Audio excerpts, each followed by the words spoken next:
Հայաստանի Հանրապետության մեծարգո վարչապետ, ազգային ժողովի մեծարգո նախագահ, հարգելի գործընկերներ, սիրելի հայրենակիցներ,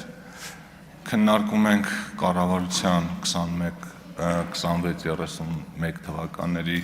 ծրագիրը, չնայած երեք շատ բաների մասին խոսք գնաց, բայց ամեն դեպքում ես մտածում եմ ելույթ ունենամ, թե չէ, որովհետև ընդդիմությունը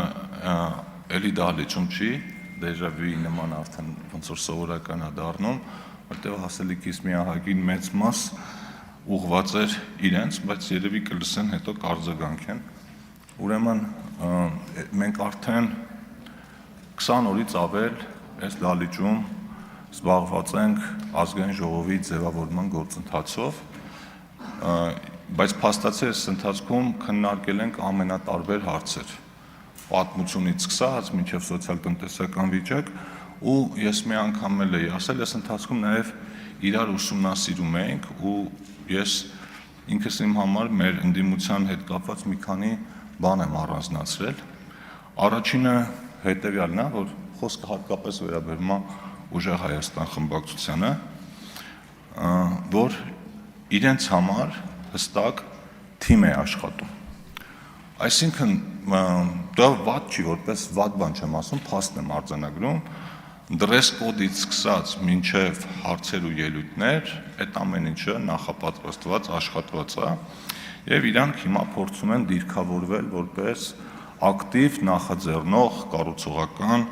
պրոֆեսիոնալ թիմ, եւ անգամ իրենց մոտ հստակ դերաբաշխում կա, ով ինչից է խոսում, ով ինչով է զբաղվում,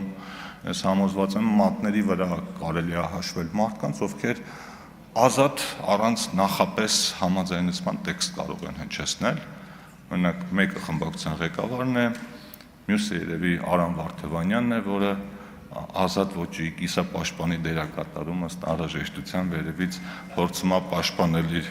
գործընկերներին, եւ երրորդ հետաքրքիր հանգամանքը,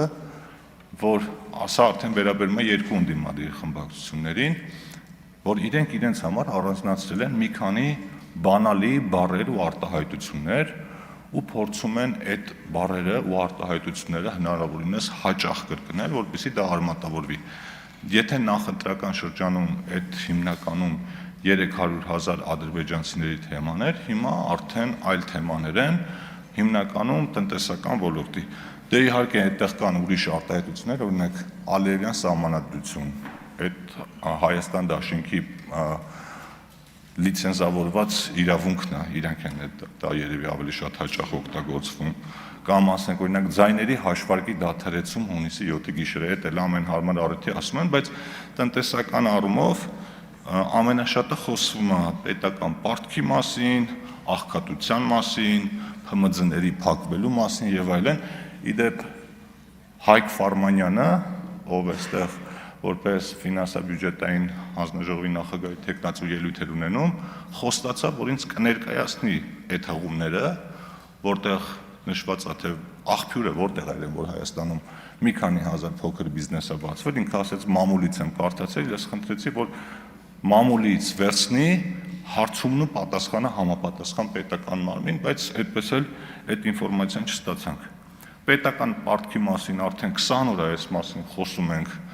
դա չի օգնում, աղքատության մասին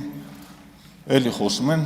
նկատած կլինեք ամեն տնտեսական թեմայով խոսելու ժամանակ այդ աղքատության թեման ուզում են առաջ բերեն, պարոն վարչապետը երեք նշեց, ինչի մասին երեք մի քանի անգամ մենք էլ ենք նշել այս 20 օրերի ընթացքում, Հայաստանի Հանրապետությունում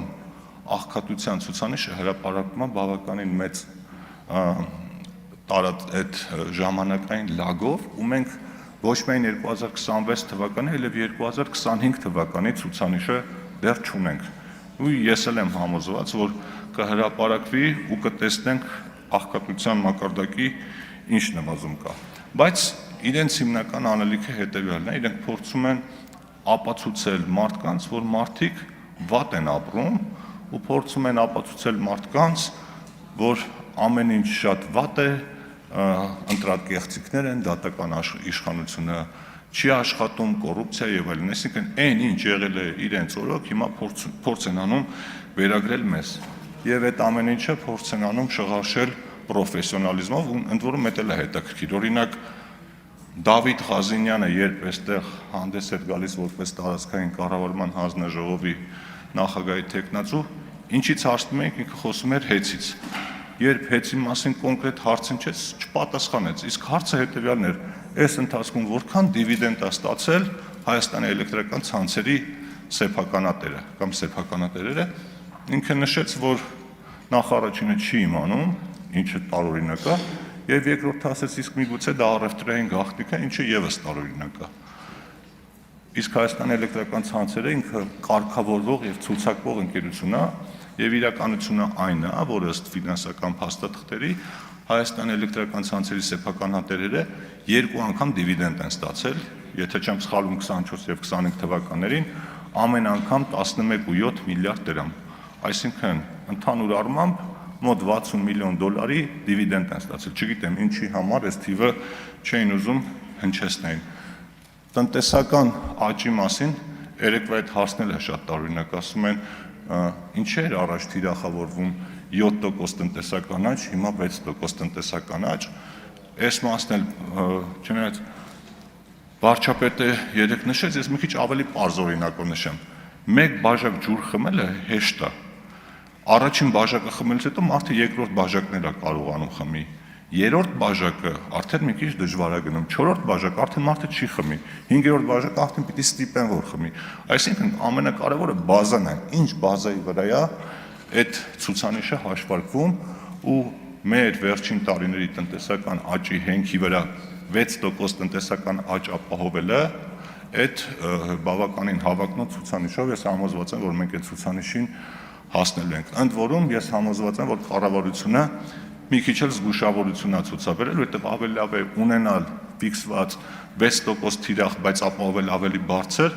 քան դնել թիրախում, ասենք 7-8%, բայց չապահովել, որովհետև դրանից կախված մեր բյուջեի ամբողջ տրամաբանությունը կխախտվի։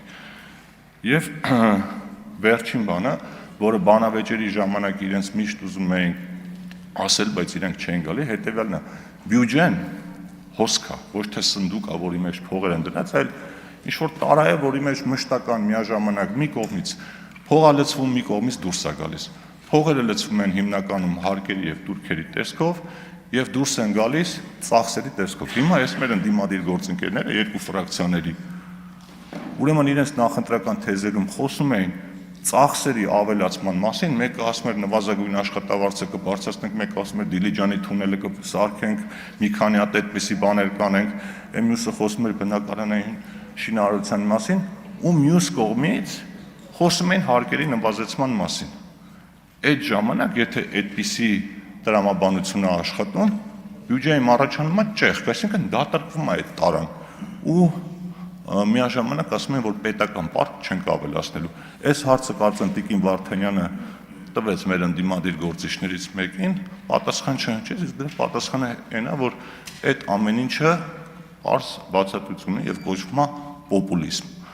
Մենք փառք Աստծո կարողացանք նախընտրական շրջանում մեր հայրենակիցներին համոզել, որ պոպուլիզմը իրեն շահերից ընդհանրապես չի բխում եւ մնացածը, ինչ նախատեսել ենք առաջիկա 5 տարիների համար, ես համոզված եմ, որ լիարժեք իրականություն ենք դարձնելու։ Էլի ասելու բան կար, բայց համոզված եմ առաջիկայում ներկա կլինեն, դեռ առիթ կլինի տետատետ ասելու։ Շնորհակալություն։ Հավանիչ տեսանյութը եւ բաժանորդագրվիչ նորությունները բաց չթողնելու համար